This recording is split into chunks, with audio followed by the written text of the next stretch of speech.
Hype and market manipulation will always exist within the Steam market. Considering the amount of users and the limited quantity of specific items, it's always going to happen. Hype is the one that people get caught by most, but it can be easily avoided in some cases. Sometimes it's harder to see, but most of the time it's pretty easy. There have been many cases of hype driving up the prices in this last year, and the biggest one would be the key trading ban. Keys were instrumental in trading, so when the ban came, a large portion of the community, including casuals, knew about it. I personally bought keys when they were about $4 Canadian, and I sold them for $20 Canadian at the peak because I saw the hype coming and I was able to get there before the hype came. Which is great for me, but think about the guy that bought it for $20. He is now $16 in debt after the crash. That was hype that drove the market to explode. There wasn't any reason that the keys were going to be worth that much. It was barely a change at all. What it was the hype. Lots of people are buying them, therefore the prices rose, and lots of other people are trying to buy them and sell them at a higher price. Another would be the Furia Hollow from Katowice 2019. It was hyped up massively to the point where the demand was only from investors. Casual people weren't buying it at all. And as people kept opening the capsules and posting their stickers on the Steam market, the price crashed and people panic sold them. The Furia Hollow went from $80 to $40 and is now at $35. Still hasn't even recovered. So the people that bought at $80 are about $40 down still. The Ramzik and Simon stickers from just about a month ago rose 300% in a day from investors banking on the fact that the team would be banned. After a few days, the team didn't get banned, so people started selling. And this is a time when the major capsules were still pretty cheap, not much more than what you could originally buy them at. So the supply for these stickers was constantly increasing, and what followed was a crash all the way down to the original prices before the hype even came. Moving on to market manipulation, it can look the same, but instead of a community rising the value of an item, it's just one person or a small group. The goal is to take a very low quantity item and buy up a large sum of them, and then sell them at a higher price point.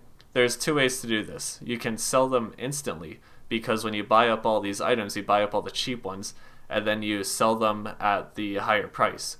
Or you could wait onto them and sell them for a higher price later on. Because there's less supply, the price will probably go up faster than it did before. I'm a little bit of a hoarder when it comes to my inventory, so I've noticed this with a few of my items.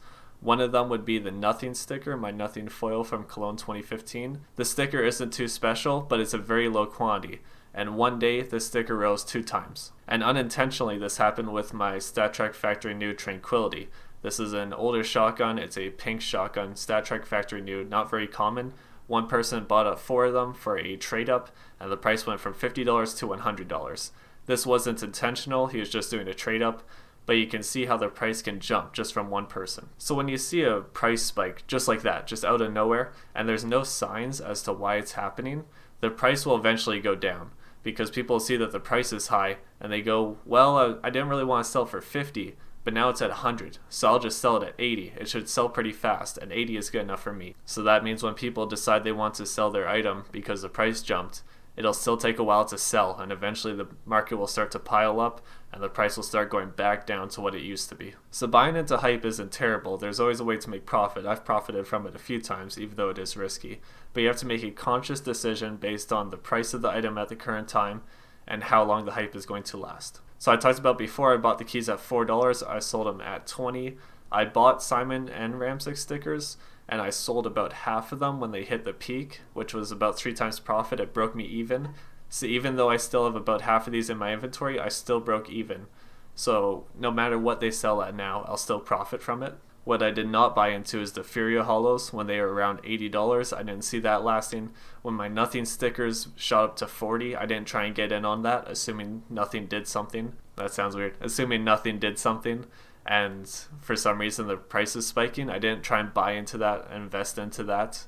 I knew it was just market manipulation. If there's no long-term reason why the price is going to stay high, like the Simon situation, the Keys situation, and the Nothing situation, don't buy if the price is already shot up. More permanent items, those are better for something like that. So think of the iBuyPower permanent ban.